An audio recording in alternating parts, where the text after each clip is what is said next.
Salut à toi, bienvenue dans cette nouvelle vidéo. Aujourd'hui, je vais te parler de zone de confort, de peur, comment affronter ses peurs, comment sortir de sa zone de confort et comment agrandir cette zone de confort. C'est parti. Qu'est-ce que la zone de confort? La zone de confort, en fait, c'est un endroit où tu te sens bien, un endroit où tu te sens à l'aise, où tu as l'impression de contrôler à peu près ce qui va se passer. C'est un endroit où tu es bien, ça peut être la famille, ça peut être dans tes loisirs, ça peut être au travail, ça peut être avec les amis. La taille de cette zone de confort, elle varie aussi selon les individus. Souvent, les personnes qui manquent de confiance en elles ou qui ont une piètre estime d'elles-mêmes, elles ont une petite zone de confort. Donc une petite zone où elles se sentent à l'aise. Les gens qui ont vraiment énormément confiance en eux, une confiance béton, confiance en leurs capacités, eux, ils auront une zone de confort beaucoup plus grande. Donc dans cette vidéo, en fait, je vais te montrer deux techniques qui vont te permettre d'élargir cette zone de confort. D'élargir le nombre de situations dans lesquelles tu es à l'aise. Qu'est-ce que ça va te permettre d'agrandir cette zone de confort? Ça va te permettre d'avoir plus confiance en toi, comme il y aura plus d'endroits où tu seras à l'aise, ce qui va améliorer ta confiance en toi. Ça va élargir cette zone de confort. Tu vas pouvoir te permettre plus d'actions avec assurance. Et ça va te permettre de grandir, de voir aussi l'évolution, de voir ce qui te faisait peur avant, tout d'un coup ça ne te fait plus peur. Donc d'une certaine manière que tu as grandi, que tu as évolué. Donc, je te parlais de deux méthodes pour améliorer cette zone de confort. La première méthode, que je ne recommande pas parce que je n'ai pas testé, c'est vraiment la méthode un peu bourrin, qui est caractérisée un peu par l'adage « fais de ta peur un objectif ». Donc, que chacune de tes peurs, quelle qu'elle soit, indépendamment de si ça te fait énormément peur ou pas, tu vas la prendre comme objectif de faire en sorte que ça ne te fasse plus peur. Alors, si tu y arrives, tu auras une croissance méga rapide. En très peu de temps, tes peurs, tu peux les diminuer. Mais si tu te focalises sur des choses qui te font beaucoup trop peur, ça peut te frustrer parce que tu auras beaucoup plus de peine à passer à l'action, à dépasser une peur énorme. Et ça peut aussi te casser dans ta motivation de changement, d'évolution, en voyant que tu n'arrives pas à dépasser une peur, justement, qui est beaucoup trop grande. La deuxième technique, c'est une technique un peu plus step by step, pas à pas, où dans un premier temps, tu dois hiérarchiser toutes tes peurs. Donc, tu vas regarder quelles sont tes peurs de manière générale et après, tu vas hiérarchiser tes peurs. Comment tu vas les hiérarchiser? À chaque peur, tu vas attribuer une note. De 0, ça ne me fait pas du tout peur, donc normalement, ce n'est pas une peur, donc ça ne fait pas partie de ta liste. Et jusqu'à 10, ça me fait énormément peur, c'est quasiment une phobie, c'est impensable que je sois confronté à cette situation. Et après, tu vas les hiérarchiser. Donc, ce qui te fait le moins peur, tu vas le mettre tout en haut. Et ce qui te fait le moins peur, tu vas le mettre tout en bas. Et c'est là que le réel travail peut commencer. Tu vas prendre ce qui te fait le moins peur. Donc, la peur avec la note la plus basse. 1, 2, 3. Et tu vas te focaliser exclusivement sur cette peur. Comme je t'avais dit dans la vidéo précédente, si vraiment tu veux avoir un progrès rapide, concentre-toi sur une seule peur. Donc comment ça se passe dans la pratique?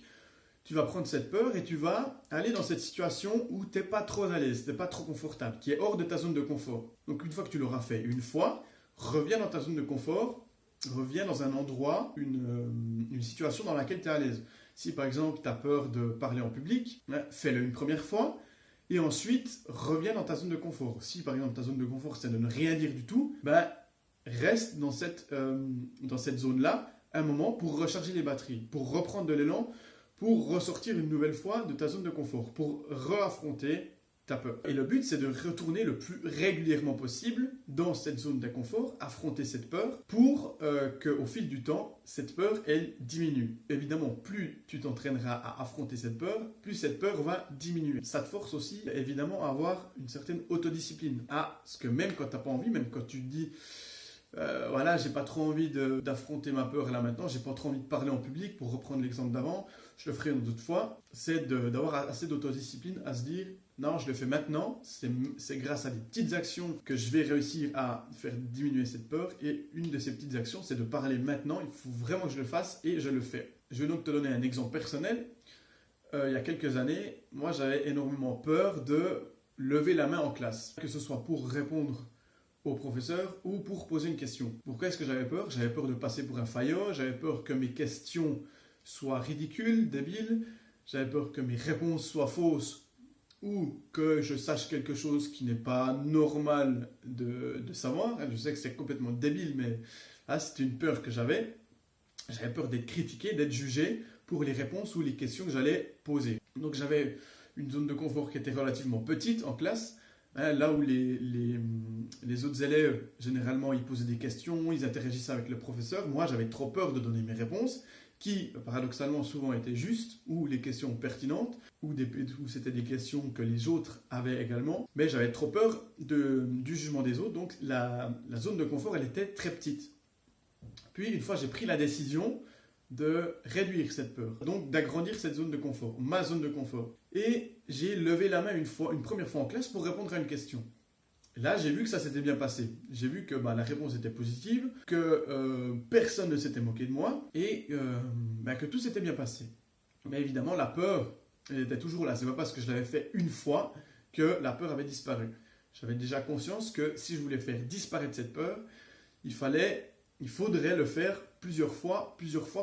Donc, c'est à ce moment-là que je me suis dit, ok, j'avais à ce moment-là 6 cours à l'université et je me suis dit, minimum 4 fois par semaine, je vais poser une question au professeur. Et au bout de 2 mois, j'avais posé à peu près 25 questions au professeur ou répondu au professeur ou interagi avec d'autres étudiants. Et tu t'en doutes certainement, quels ont été les résultats? Alors après 2 mois, la peur était toujours là. Mais si avant la peur était peut-être de 6 sur 10, là elle était retombée à 2 sur 10. Donc j'avais toujours un petit peu d'appréhension au moment de lever la main, mais c'était une peur qui était beaucoup plus facile à surmonter. Donc c'était quelque chose qui était beaucoup plus confortable pour moi. La zone de confort s'était agrandie.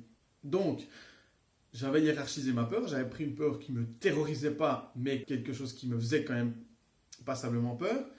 J'ai fait preuve d'autodiscipline, je me suis fixé ce mini défi personnel, et je m'y suis tenu. Et grâce à l'effet cumulé, donc c'est en affrontant ma peur sur le long terme, plusieurs fois, que cette peur a petit à petit diminué. J'ai encore un bonus pour toi. La vidéo qui va arriver prochainement, la semaine prochaine certainement, ce sera sur les citations inspirantes. Les citations inspirantes, ça peut être une aide très bénéfique quand tu cherches à affronter tes peurs. Une citation inspirante, en fait, c'est une citation, du coup, évidemment, qui va te marquer et que tu vas en faire comme un mantra, comme une phrase que tu vas te répéter en boucle dans la tête. Ça peut être par exemple, voilà, si tu as peur du jugement des autres, du regard des autres, ça peut être de te dire, voilà, les gens vont me juger quoi que je fasse, donc autant faire quelque chose qui, moi, me plaît, qui, moi, m'anime. Je vais t'en parler plus la semaine prochaine, mais c'est un outil que tu peux utiliser pour t'aider à passer à l'action, à dépasser cette peur. Voilà, c'est tout pour cette vidéo. Si vraiment tu as aimé le contenu, n'hésite pas à mettre un pouce. Et si tu as envie de recevoir d'autres conseils de ce type, un peu disruptifs, un peu originaux, sur le développement personnel, sur la psychologie, sur la communication, n'hésite pas à t'abonner. Et moi, je te retrouve dans une prochaine vidéo. À plus.